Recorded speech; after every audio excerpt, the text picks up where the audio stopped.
Hello friends, मैं हूं doctor नवीन चंद्रा और आज हम लोग दिल्ली सल्तनत के सबसे प्रसिद्ध सुल्तान मोहम्मद बिन तुगलक के बारे में अध्ययन करेंगे। मोहम्मद बिन तुगलक तुगलक वंश का एक महान शासक तथा दिल्ली सल्तनत के सभी शासकों में सबसे प्रसिद्ध शासक मोहम्मद बिन तुगलक। इनका शासनकाल लगभग रहा 1325 से 1351 वर्ष ईस्वी तक, लगभग 26 वर्षों तक। और इनको हम लोग प्यार से MBT भी कहते हैं। क्या कहते हैं? MBT, मोहम्मद बिन तुगलक। ठीक है, कहते हैं मोहम्मद बिन तुगलक दिल्ली के सुल्तानों में सबसे ज़्यादा यानी कि सर्वाधिक विलक्षण व्यक्तित्व का शासक था। वह अरबी फारसी का महान विद्वान, ठीक है, तथा ज्ञान विज्ञान की विभिन्न क्षेत्रों में जैसे खगोल शास्त्र, गणित, दर्शन शास्त्र, चिकित्सा विज्ञान, तर्कशास्त्र आदि सभी विषयों में पारंगत था। ठीक है, कहते हैं उनके जैसा विद्वान शासक पूरे दिल्ली सल्तनत या दिल्ली के सुल्तानों या दिल्ली के शासकों में कोई नहीं हुआ। इतने विद्वान शासक थे। ठीक है, इनका नाम था जौना खां।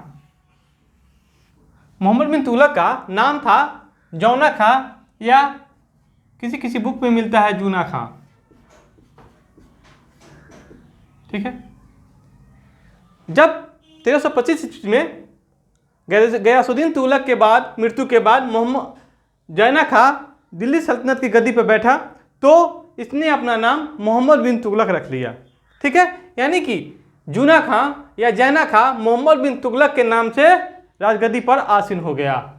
इनका शासनकाल, मोहम्मद बिन तुगलक का शासनकाल यानी कि MBT का शासनकाल 1325 से 1351 ईस्वी तक रहा। यानी कि लगभग इन्होंने 26 वर्षों तक शासन किया। ठीक है,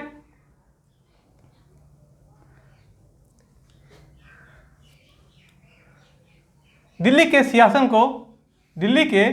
सिंहासन को यानी कि राजगद्दी को सुशोभित करने वाले शासकों में सर्वाधिक विद्वान एवं सुसंस्कृत, देख रहे हैं ना इनका व्यवहार भी कितनी बेहतरीन है। सबसे ज़्यादा विद्वान भी और सुसंस्कृत शासक थे। यह कहना किसका है? डॉक्टर ईश्वरी प्रसाद का। डॉक्टर ईश्वरी प्रसाद ने मोहम्मद बिन तुगलक के बारे में कहा कि दिल्ली सल्तनत के या दिल्ली के सिंहासन पर बैठने वाले सभी शासकों में सबसे ज़्यादा विद्वान और सबसे सुसंस्कृत शासक थे MBT यानी कि मोहम्मद बिन तुगलक। ठीक है, मोहम्मद बिन तुगलक यानी कि MBT में पागलपन का कुछ अंश था, यह कहना है एल्फिंस्टन महोदय का। अंग्रेजी इतिहासकार, ब्रिटिश इतिहासकार एल्फिंस्टन महोदय ने मोहम्मद बिन तुगलक के बारे में कहा है कि इनमें जो था पागलपन का कुछ अंश विद्वान था, माने अंदर में था। और यही नहीं, इनके कार्यों को देख कर किया गया कि इन्होंने अपनी जिंदगी में जो भी कार्य किए हड़बड़ी में किए, किसी से निर्णय नहीं किसी से सलाह मशवरा नहीं लेना और जल्दीबाजी में करना। ठीक है ना, यही कारण है कि एल्फिंस्टन महोदय ने पागल भी कहा है। ठीक है, यही नहीं, MBT यानी कि मोहम्मद बिन तुगलक के नाम कई संज्ञाओं को भी जुड़ा गया है। इनके कार्यों को देखते हुए, इनके व्यवहारों को देखते हुए इतिहासकारों ने इनके नाम में कई संज्ञाओं को भी जोड़ा है, जैसे अंतर्विरोधों का विस्मयकारी मिश्रण, यानी कि यह सुख दुख गलत सही सभी का मिश्रण था। यानी कि इतिहासकारों का कहना है कि मोहम्मद बिन तुगलक कब सही काम कर दे और एकाएक कब गलत काम कर दे यह कहा जा नहीं सकता था, क्योंकि वो निर्णय लेने में जो थे ना इतनी जल्दीबाजी करते थे कि गलत सही का निर्णय ही नहीं कर पाते थे। यही कारण है कि इतिहासकारों ने इन्हें अंतर्विरोधों का विस्मयकारी मिश्रण कहा है। इतिहासकारों ने इन्हें रक्त का प्यासा भी कहा है और परोपकारी तुगलक भी कहा है। देख रहे हैं। किसी इतिहासकारों ने इन्हें अंतर विरोधों का विस्मयकारी मिश्रण कहा है, यानी कि सुख दुख, गलत सही दोनों का मिश्रण। यही नहीं, इसे इतिहासकारों ने रक्त का प्यासा भी बताया है। और यही नहीं, इतिहासकारों ने एमबीटी को परोपकारी तुगलक के नाम से भी संबोधित करने का काम किया है। तो इनके पीछे यह कहा जाता है कि इनके कार्यों को लेकर, इनके कार्यों के अध्ययन के आधार पर इनके नाम के साथ संज्ञाओं को जोड़ा गया। जैसे कि एमबीटी एक ऐसा व्यक्ति था, एक ऐसा शासक था जो कि उपहार देने में, और उपहार मतलब गिफ्ट देने में और रक्त बहाने में अन्य सभी कार्यों से अधिक रुचि रखता था। यानी कि जितने भी काम हो उससे ज़्यादा रुचि वो किसी व्यक्ति को उपहार देने में या उसका गला काटने में विश्वास रखता था। ठीक है, कहा जाता है इसमें इब्न बतूता जो उस समय के प्रसिद्ध इतिहासकार होंगे मोरक्को के, तो उन्होंने अपने पुस्तक रेहला में लिखा है कि मोहम्मद बिन तुगलक के द्वार पर कोई व्यक्ति आया तो उसको उपहार देकर एकाएक अमीर बनते हुए भी मैंने देखा है। यानी कि कोई गरीब आया, एमबीटी ने उसे इतना अधिक उपहार दे दिया कि वो एकाएक अमीर हो गया। और कभी कभी तो ये भी देखते थे कि जीवित व्यक्ति आया और मर के गया, यानी कि उनका रक्त द्वार से बहता रहता था। यानी कि उनके द्वार पर उपहार और रक्त दोनों काम साथ साथ चलते थे। इतिहासकारों का कहना है कि इनके दरवाजे पे हमेशा रक्त बहते रहता था। ठीक है, इसीलिए रक्त का प्यासा, परोपकारी तुगलक, अंतर्विरोधों का विस्मयकारी मिश्रण भी कहा है। 1333 ईस्वी में मोरक्को के यात्री रहेंगे। मोरक्को है आपको अफ्रीका महाद्वीप में मोरक्को, और यह है सहारा। अफ्रीका महाद्वीप का जो सबसे बड़ा मरुस्थल, दुनिया का सबसे बड़ा मरुस्थल है अफ्रीका महाद्वीप में सहारा, उसके सबसे उत्तर पश्चिम में मोरक्को देश है जो पूरा बालू ही बालू है। मोरक्को की राजधानी है रबात। वहाँ के यात्री आए थे इब्न बतूता। वह एमबीटी के शासनकाल में भारत आए थे। कहाँ आए थे? भारत आए थे। कहते हैं इब्न बतूता के विद्वता से इतने प्रभावित हुए एमबीटी कि एमबीटी ने उसे दिल्ली का काजी नियुक्त कर दिया। समझ रहे हैं ना? काजी का मतलब यहाँ हो गया न्यायाधीश। एक परदेशी को सिर्फ विद्वता के आधार पर दिल्ली का मतलब समझ रहे हैं, राजधानी थी जहाँ पर खुद एमबीटी रहते थे, वहाँ का काजी नियुक्त करना ये बहुत बड़ी क्या है उपलब्धि थी इब्न बतूता की।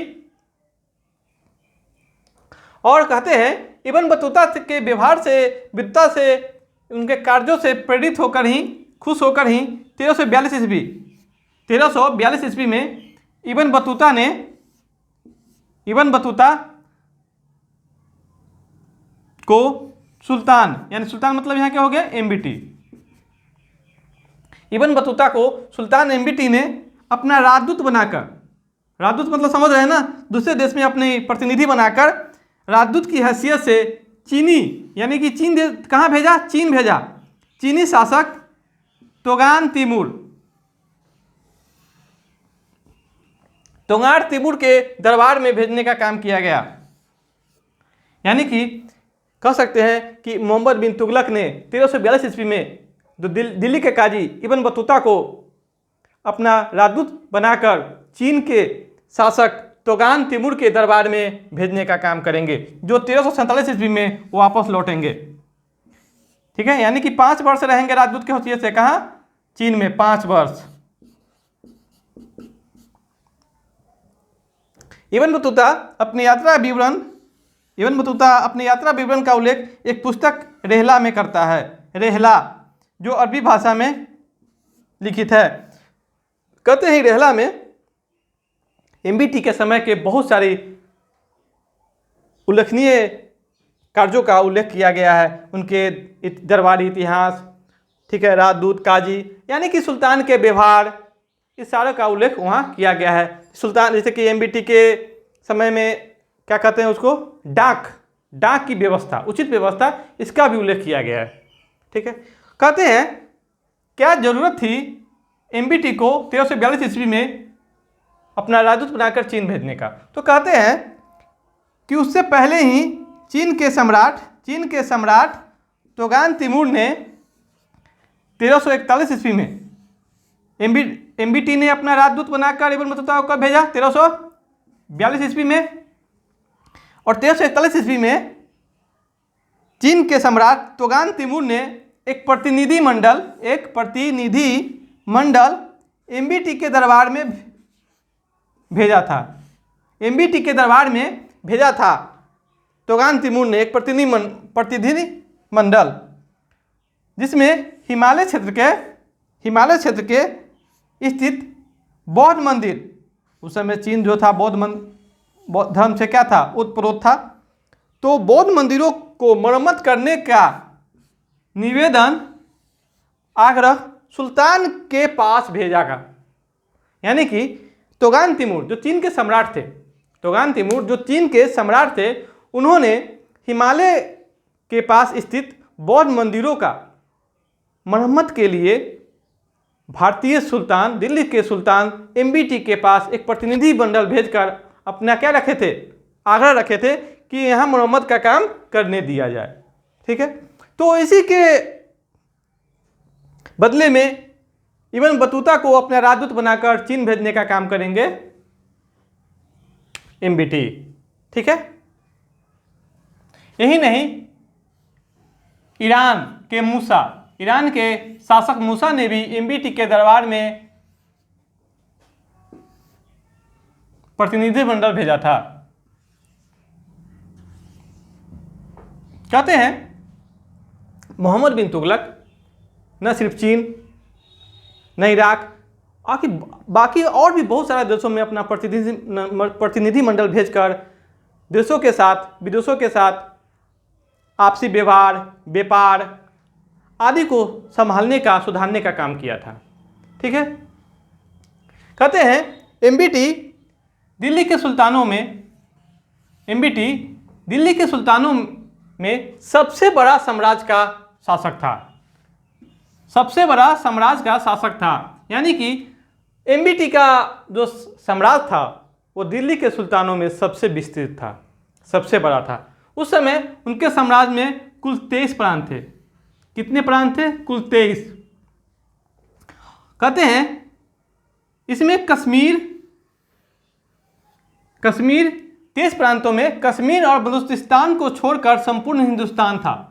देख रहे हैं, कश्मीर और बलूचिस्तान को छोड़कर एमबीटी के साम्राज्य में संपूर्ण भारत था। इतना विस्तृत साम्राज्य था। और कहते हैं इतने विस्तृत साम्राज्य के कारण ही और सुल्तान के आचार और व्यवहार के कारण ही एमबीटी के समय में दिल्ली सल्तनत के शासकों में सबसे ज़्यादा विद्रोह होगा। ठीक है, एमबीटी के समय में सबसे ज़्यादा विद्रोह होगा। कितने विद्रोह होगा? कुल 34 विद्रोह। कहते हैं जितना बड़ा साम्राज्य था, यानी कि सबसे बड़ा साम्राज्य और सबसे ज़्यादा विद्रोह किसके समय में? एमबीटी यानी कि मोहम्मद बिन तुगलक के समय में होगा। और कितने विद्रोह होगा? 34। और 34 विद्रोहों में इनमें 27, देख रहे हैं ना, 27 विद्रोह सिर्फ दक्षिण में होगा, दक्षिण भारत में। इस दक्षिण भारत में बहुत सारे ऐसे राजवंश की उदय होगा, ऐसे राज की उदय होगा जो इतिहास में एक अलग छाप छोड़ने का काम करेगा। जैसे 1336 ईस्वी में हरिहर और बुक्का नामक दो भाइयों ने मिलकर एमबीटी के समय में विद्रोह करके विजयनगर साम्राज्य यानी जीत का शहर नामक एक नए राजवंश की स्थापना की, एक नया नगर की स्थापना की, एक नया राज की स्थापना की। ठीक है, कहते हैं इसी साम्राज्य का एक प्रसिद्ध राजा होगा राजा कृष्णदेव राय, जो बाबर के समय में भारत का सबसे शक्तिशाली राजा होगा। ठीक है, अगला राजवंश है 1347 ईस्वी में अलाउद्दीन बहमन शाह ने अलाउद्दीन बहमन शाह ने बहमनी साम्राज्य की स्थापना की। अलाउद्दीन बहमन शाह ने बहमनी राज की स्थापना की। ठीक है, ये बहमनी राज भी भारतीय इतिहास में एक अलग अपना इतिहास बनाएगा। ठीक है, कहते हैं मोहम्मद बिन तुगलक ने 5 ऐसे कार्य किए जो भारतीय इतिहास में उन्हें एक अलग स्थान देने का काम करता है। जैसे राजधानी परिवर्तन, ठीक है, सांकेतिक मुद्रा, कराचील अभियान, दोआब कर क्षेत्रों में कर में वृद्धि और खुरासान का अभियान। ये जो 5 काम हैं ये भारतीय इतिहास में काफ़ी उल्लेखनीय हैं, जिसका हम लोग अध्ययन करेंगे वो अगले वीडियो में करेंगे, क्योंकि ये अपने आप में क्या है, एक पूरा चैप्टर है। ठीक है, कहते हैं 1348 ईस्वी में दिल्ली में भयंकर प्लेग फैला। कौन सा रोग? प्लेग। कहते हैं प्लेग इतना भयंकर हुआ कि वैद्यों के प्रभाव से बाहर चला गया। तो सुल्तान एमबीटी ने अपना जान बचाकर कनौज के समीप स्वर्गद्वारी नामक स्थल पर शरण पाया। कहते हैं जब तक दिल्ली में प्लेग खत्म नहीं होगा फिर तब तक एमबीटी दिल्ली नहीं आएगा। ठीक है, कहते हैं एमबीटी एक काफ़ी न्यायप्रिय शासक था। इतना होने के बाद भी भले ही वह रक्तचारी शासक था, ठीक है, परोपकारी शासक था, या कह सकते हैं विस्मयकारी अंतर्विरोधों का मिश्रण था। यानी भले उसमें बहुत सारे गुण अवगुण हो, लेकिन एमबीटी एक बेहद ही न्यायप्रिय शासक था। समझ रहे हैं? कहते हैं वो न्याय को इतना ज़्यादा महत्व देता था कि वह खुद गलती करने पर सजा पाने के लिए काजी के पास चला जाता था। और कहते हैं एक बार दिल्ली के काजी ने उसे 23 कोड़े लगाने की सज़ा दी थी और उसने खुशी खुशी वो सज़ा भी पाया था। सुल्तान होते हुए भी सज़ा पाना ये अपने आप में इतिहास में एक अलग स्थान रखता है। ठीक है, कहते हैं मोहम्मद बिन तुगलक जिंदगी भर अपने साम्राज्य के विद्रोह को दबाने के लिए ही इधर से उधर दौड़ता रहा और दौड़ते दौड़ते 1351 ईस्वी में सिंध के ठट्ठा के नज़दीक, देख रहे हैं, सिंध के ठट्ठा के नज़दीक गौडोल नामक स्थान पर एमबीटी की मृत्यु हो गई। कहते हैं क्योंकि इनके कार्यों से जनता परेशान थी और जनता से सुल्तान परेशान थे, तो इनकी मृत्यु पर उस समय के प्रसिद्ध इतिहासकार बदायूं लिखते हैं कि राजा को प्रजा से मुक्ति मिला। यानी कि एमबीटी की मृत्यु से राजा को प्रजा से मुक्ति मिला और प्रजा को राजा से, यानी कि दोनों एक दूसरे से क्या हो गया, मुक्त हो गया। किसने लिखा? बदायूं ने। अब हम लोग अगले वीडियो में एमबीटी के वो 5 महत्वपूर्ण कार्य जो इतिहास में एक अलग स्थान रखने का काम करता है, जैसे राजधानी परिवर्तन, सांकेतिक मुद्रा, कराचील अभियान, खुरासान अभियान और दोआब क्षेत्रों में कर में वृद्धि, ये सभी का अध्ययन हम लोग अगले वीडियो में करेंगे। ठीक है, यह वीडियो कैसा लगा आप लोग जरूर कमेंट बॉक्स में लिखेंगे।